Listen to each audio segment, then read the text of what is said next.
Hello, my friend. It's good to be with you again today.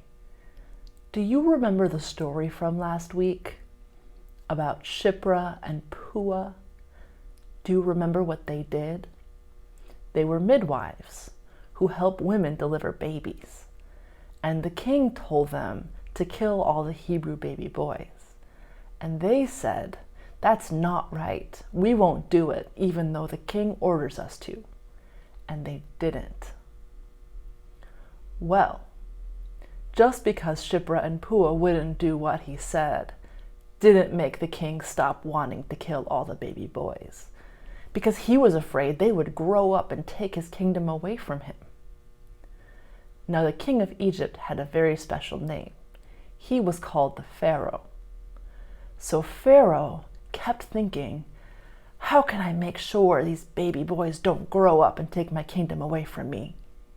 So he called all his soldiers and told them to go out and kill all the Hebrew baby boys. But fortunately, it wasn't just Shipra and Puah who said, "We won't let that happen because it's wrong."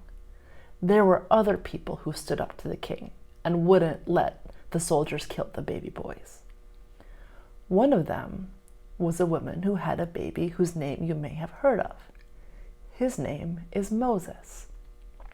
Today, we are going to hear the story of how Moses was born and how his mother and his sister protected him from Pharaoh. Miriam watched her mother place her baby brother into a basket floating on the river. Miriam looked around nervously for soldiers. It had been many years since Joseph and his brothers had died. Now a wicked Pharaoh ruled Egypt. He had forced Joseph's descendants, called the Hebrews, into slavery and ordered every Hebrew baby boy to be killed. Miriam's mother cried as she pushed the basket into the reeds. "Watch over him," she said.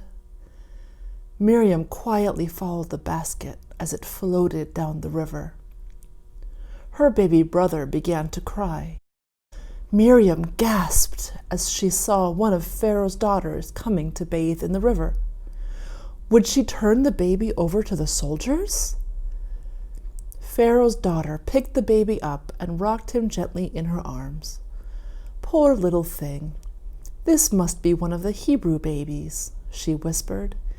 "He needs a mother." Miriam came out from behind the reeds and said, "I know a Hebrew woman who can nurse the baby for you."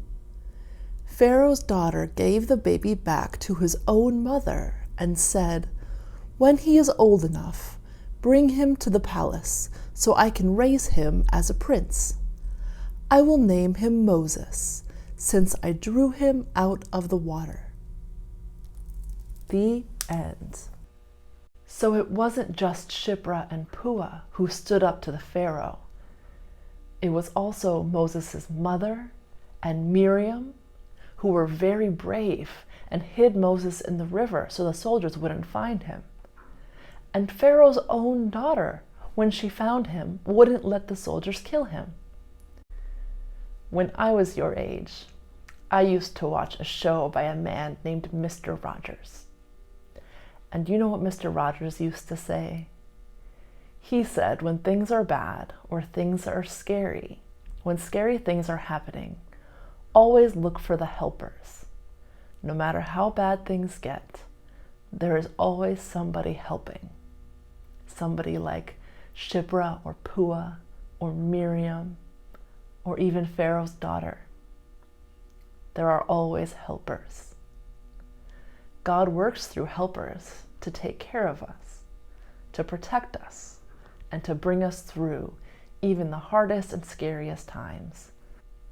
Can you be a helper? I bet you can be a wonderful helper.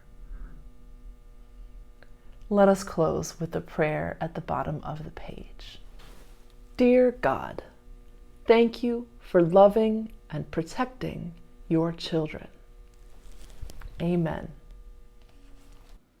This story comes from the Children of God Storybook Bible by Archbishop Desmond Tutu.